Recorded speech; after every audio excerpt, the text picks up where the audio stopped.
Welcome to 1107th Biodiversity Day Tree Talk. Today is 22nd May 2021 and this day is celebrated globally as the International Day of Biological Diversity. This was the day 22nd May in the year 1992 when the Convention on Biological Diversity, the document was finally drafted. So to commemorate the drafting text of the Convention on Biological Diversity, United Nations has declared the 22nd May as the International Day of Biological Diversity.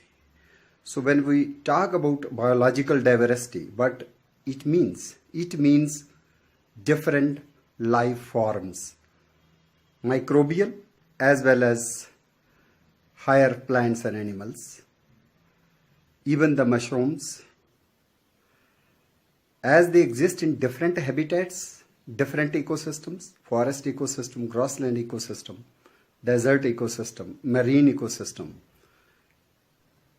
Even within the terrestrial ecosystem, we have the temperate vegetation, which is different from the alpine vegetation.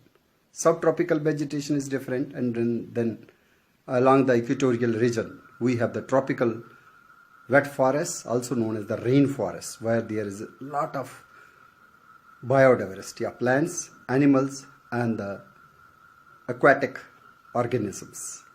So this total panorama of life, whether in the form of different ecosystems or in the form of different altitudinal zonation vegetations, or we see different plants and animals, they are acclimatized, adapted to different ecological zones. The plants which we see in South India are obviously missing from the temperate Himalayas, and many plants missing down south because they need alpine or temperate climate. The vegetation of Africa continent is different from Asia, and likewise we have South American vegetation different from Europe, although many elements they are common to these regions, but species are different. So the first life was born on this planet after there was a formation of ozone layer, and ozone layer formation took place when there was a build-up of oxygen. And the first pioneer plants which helped in building up this oxygen were the cyanobacteria, also sometimes named as blue-green algae.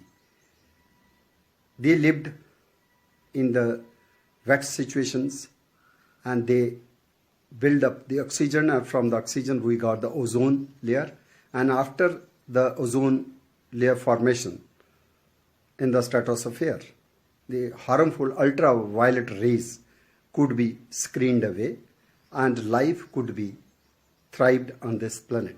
Life for the first time entered from the marine environment to the terrestrial environment, and this jump from aquatic situation to the terrestrial situation, it required the association of two different organisms, and this association was between the terrestrial plants and the fungal world. So microbial associations, they helped the plants to tide over the unfavorable conditions of the land. Even in today's forests, we see there is mycorrhizal association between the roots of the higher plants and the different kinds of fungi.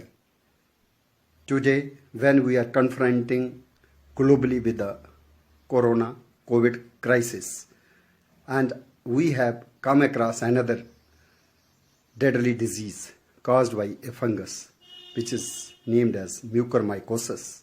So this is a fungus. So there are different species of fungal taxa which are harmful, but they are also beneficial by way of mycorrhizal associations in the plant kingdom. Even the fungi, along with the algal partner, is a symbiotic association in case of lichens. The lichens are seen on rocks, on the tree trunks, and they are also the ecological indicators. They indicate the quality of environment. When we celebrate the International Day of Biological Diversity to commemorate the drafting of CBD text in Nairobi, Kenya, this CBD was opened for signatures on 5th June 1992 in the Global Summit, which is popularly known as the Rio Summit, Earth Summit, where the global leaders and experts joined hands to start deliberations on the very important component of our biosphere, that is biodiversity. And this CBD, or Convention on Biological Diversity, or popularly also known as Biodiversity Convention, came into force on 29th December 1993. And previously 29th December was declared as the International Day for Biological Diversity. But owing to different harsh winters and the Christmas celebrations, and that date was not suitable for many to celebrate the occasion. So the day was deliberately shifted to 22nd May, which is the date when the final text for the CBD was accepted in Nairobi, Kenya. What is the CBD? This Convention on Biological Diversity talks about three basic issues. One is we need to conserve the spectrum of life in totality. We need not to segregate. This is important and this is not important. Whatever life form the God or nature has created, that is important for us. So let the holistic view of biodiversity be conserved.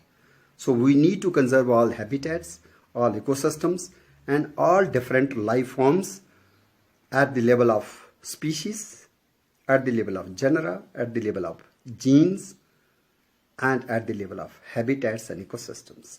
Second basic point is the most important CBD. Second point is regarding the utilization. How to utilize these bioresources. So these need to be consumed or harvested or utilized sustainably. So sustainable utilization of biodiversity is another aspect which stands highlighted under CBD. And the third aspect, which is equally important, and that is biodiversity access benefit sharing. How to access the biodiversity? Because some rich nations, highly developed nations may have the technology, and the biodiversity rich countries may be poor. They cannot harvest. They cannot make use of that biodiversity unless the technology is transferred. And that technology should be made available for the equitable benefit sharing. So whatever the innovations, even the companies or the innovators, they need to share the benefit or gains arising out of the innovations by the utilization of these genetic resources or biodiversity.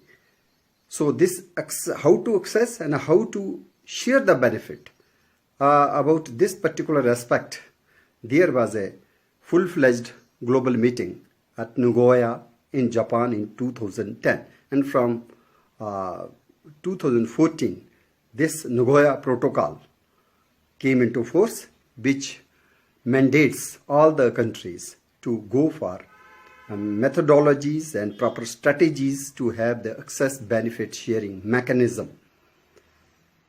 These three aspects, conservation in totality, sustainable utilization, and access benefit sharing, these are the three aspects of the CBD. And as per the Convention on Biological Diversity, India also enacted the Indian Biodiversity Act 2002, which mandated the three-tier structure for implementation of commitments of this Biodiversity Convention. For this, at national level, we have a National Biodiversity Authority, NBT, based at Chennai. In all the states, we have the state biodiversity boards, and in case of union territory controlled UTs, we have the biodiversity councils.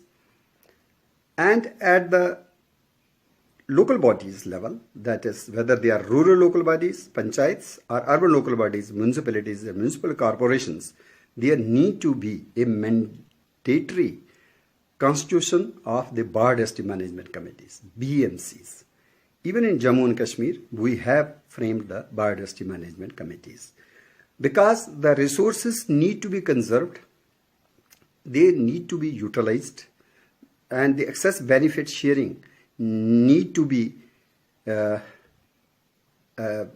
the benefit of the local communities who are living in those habitats where this bioresources or biodiversity is existing. So local biodiversity management committees permission or their know-how, even the conservation of traditional knowledge, that all is mandated as their function, as their duty. And first foremost duty for all the BMCs is to document the biodiversity. What are the bioresources? What are different components of the biodiversity, even microbial, aquatic, terrestrial, and macro level? And what are the traditional practices? What are the sacred groves? How the people use the sacred water bodies? What are different traditions which help in the conservation of biodiversity? So all these aspects are to be documented in the register, which is popularly named as People's Biodiversity Register. So all these functions or duties or mandates are emanating from the Global Convention on Biological Diversity. So today, when we are commemorating the International Day of Biological Diversity, we need to go back to Vedas and our seers and saints who conceptualized 84 lakh different life forms which are indispensable for the welfare of earth and humankind.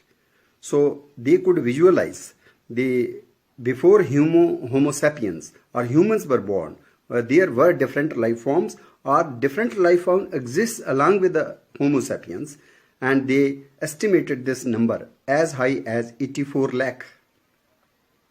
And globally, all nations, their research and their documentation, if clubbed together, hardly we have been able to document 18,000 plus, maybe a little more, or 19,000, 19 lakh species, not 1,000, 19 lakh, 18 lakh, 19 lakh. But many plants and animals, they are put as synonyms. So this number is further reduced to 15 or 16 lakh.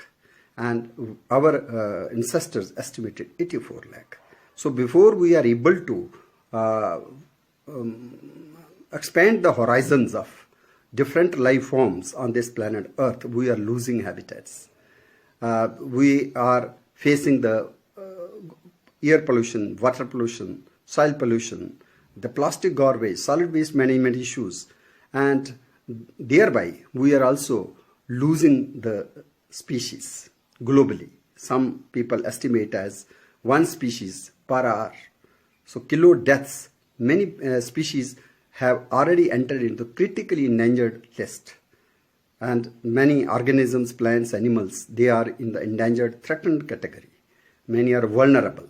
If conservation measures are not adopted, they may become threatened or critically endangered tomorrow. So on the day of International Day for Biological Diversity, let us join hands and start thinking how we can better conserve the biodiversity, different habitats around us, and how we can utilize these resources sustainably so that these resources last even for the coming generations. and how we can access, what should be the rules, how to access, and how the benefits can be shared with the local communities.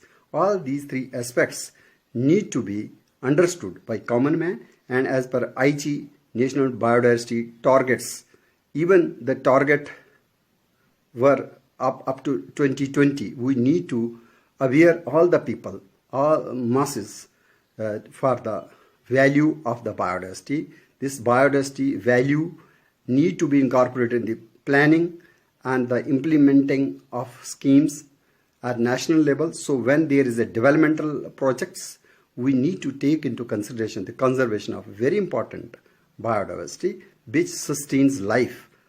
And during COVID corona crisis, I think we are more sensitized to respect the nature, respect the all life forms which exist along with the humans, and unless we take care of biodiversity in totality and we are able to protect these habitats, we are able to reduce the pollution and solid waste, plastic garbage, we will not be able to sustain humans on this planet Earth.